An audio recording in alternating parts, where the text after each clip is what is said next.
Take a chadam go beladi. Chadam a quick chirkel. Chara mojan to jen, the chankel, to all over qual.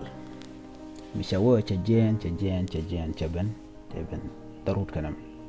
Wood of mojan a lawering in duel a woman. Misha Bena, the duel jack chagagabum. Shagujo to unbowered duel mo bored. Micha guja ka warnyin chapatari de metod che mare duel che bieni shaganena nan ka wang warnyina miche gujone che hotel gwamba jakanta ton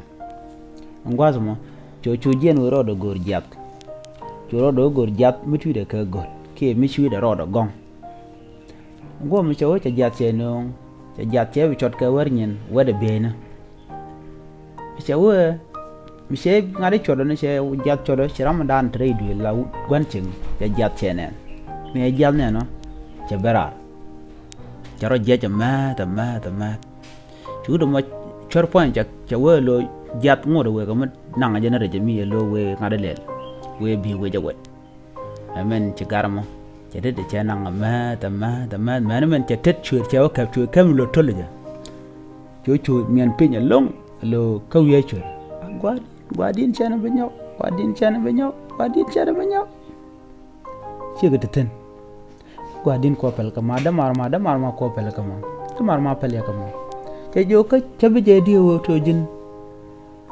Bi gor bi nyanga kwal Che jan dilua che che tana wam chana banyo guadin pel ka guadin chana banyo guadin Che jo che banyo che chana banyo Jen pel ludu na magatede ko si chware jogo chana banyo cho te ka tar na ra thong mi ngejere de da ne chala cho gwan ching jogo ne mu kan ci jene chenga me bajinak mu kan chin chi gar ta jogo pa peliji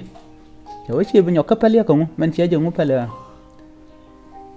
chu jen gwan ching cho ro chu tit ba man de kula ti jene ran bi pele ka bangot go no be jo mo kerek nguji de let ka jen chor ma nya nyo kam nyok de let ko di ko jana cha laro to baran be nak cha laro ran be mo karek ka jana pal kana ja ngum guji woto de let ka jama cha jek nyok ki mi cha kwal ka cha o kep ngum de to